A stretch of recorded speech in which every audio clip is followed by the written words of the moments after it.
Welcome to Policy on Demand's Week in Review. I'm Pat Brown. Well, folks, it's been a week, and if you're having a hard time keeping up, I can assure you you're not the only one. We started this week, it seems hard to believe, but we started this week with the expectation of imminent tariffs imposed on Canada and Mexico, as well as additional tariffs being placed on China. Within hours, the administration announced that it was reversing course, at least temporarily, with respect to those tariffs on both Canada and Mexico, although the China tariffs are moving forward.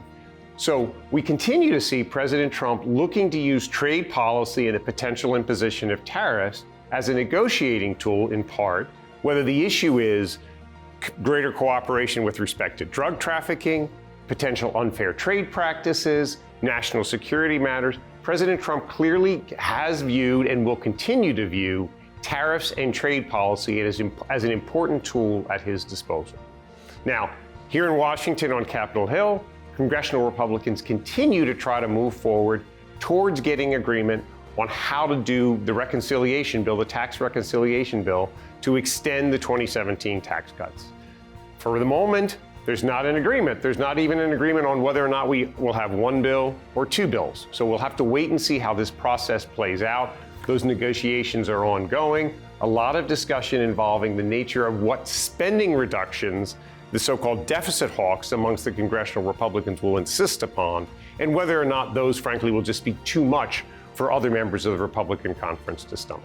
So we'll need to continue to watch this space as well. Ways and Means Republicans this week released a letter to President Trump applauding his efforts to renegotiate or essentially insist upon changes to the OECD's Pillar 2.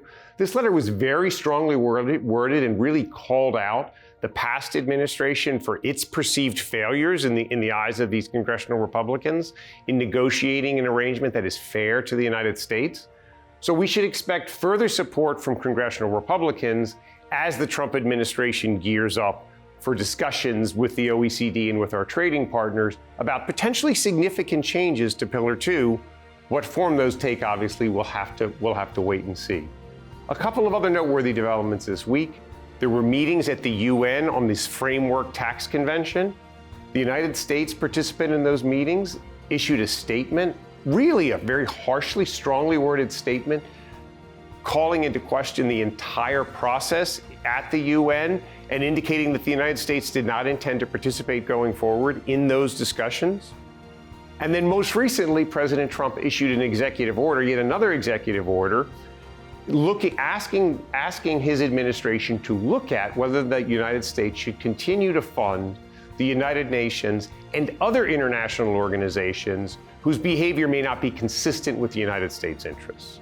So against this backdrop, all of these things going on, much of the conversation from clients is, of course, where should I focus my attention? And I think for the moment, the place to focus one's attention is on developments on Capitol Hill. As we wait for the Trump administration to staff up folks within the Treasury Department, we're going to have a period of time before we have a clear line of sight around the administration's likely position and what their essentially list of demands will likely be vis-a-vis Pillar 2. We'll wait a little while to see that because we need to get personnel in place in the Treasury Department in particular. But on Capitol Hill, these discussions really need to move forward on this reconciliation bill, particularly if Republicans are going to hope to move with the speed that they had hoped to move with to get this reconciliation bill done. So my advice is to look primarily, at least in the near term, to Capitol Hill and those discussions to see how those are proceeding.